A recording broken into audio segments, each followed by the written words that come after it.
पैरों के निशान। जन्म से ठीक पहले एक बालक भगवान से कहता है, प्रभु आप मुझे नया जन्म मत दीजिए। मुझे पता है पृथ्वी पर बहुत बुरे लोग रहते हैं, मैं वहां नहीं जाना चाहता। और ऐसा कहकर वह उदास होकर बैठ जाता है। भगवान स्नेहपूर्वक उसके सर पर हाथ फेरते हैं और सृष्टि के नियमानुसार उसे जन्म लेने की महत्ता समझाते हैं। बालक कुछ देर हठ करता है, पर भगवान के बहुत मनाने पर वह नया जन्म लेने को तैयार हो जाता है। ठीक है प्रभु, अगर आपकी यही इच्छा है कि मैं मृत लोक में जाऊं तो वहीं सही, पर जाने से पहले आपको मुझे एक वचन देना होगा।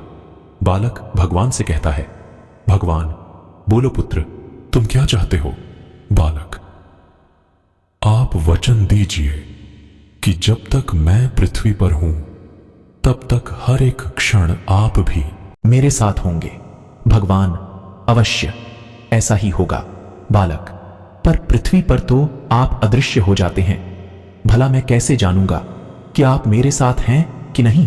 भगवान, जब भी तुम आंखें बंद करोगे तो तुम्हें 2 जोड़ी पैरों के चिन्ह दिखाई देंगे। उन्हें देखकर समझ जाना कि मैं तुम्हारे साथ हूं। फिर कुछ ही क्षणों में बालक का जन्म हो जाता है। जन्म के बाद वह संसारिक बातों में पड़कर भगवान से हुए वार्तालाप को भूल जाता है, पर मरते समय उसे इस बात की याद आती है तो वह भगवान के वचन की पुष्टि करना चाहता है। वह आंखें बंद कर अपना जीवन याद करने लगता है। वह देखता है कि उसे जन्म के समय से ही 2 जोड़ी पैरों के निशान दिख रहे हैं, परंतु जिस समय वह अपने सबसे बुरे वक्त से गुजर रहा था उस समय केवल 1 जोड़ी पैरों के निशान ही दिखाई दे रहे थे।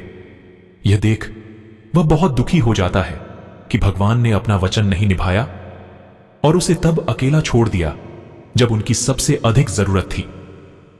मरने के बाद वह भगवान के समक्ष पहुंचा और रूठते हुए बोला, प्रभु आपने तो कहा था कि आप हर समय मेरे साथ रहेंगे, पर मुसीबत के समय मुझे 2 की जगह 1 जोड़ी ही पैर दिखाई दिए।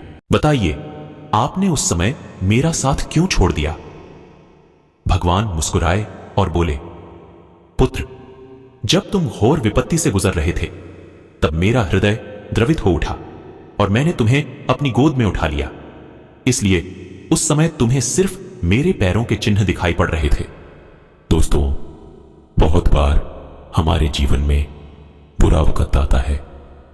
कई बार लगता है कि हमारे साथ बहुत बुरा होने वाला है, पर जब बाद में हम पीछे मुड़कर देखते हैं तो पाते हैं कि हमने जितना सोचा था उतना बुरा नहीं हुआ, क्योंकि शायद यही वो समय होता है जब ईश्वर हम पर सबसे ज्यादा कृपा करता है।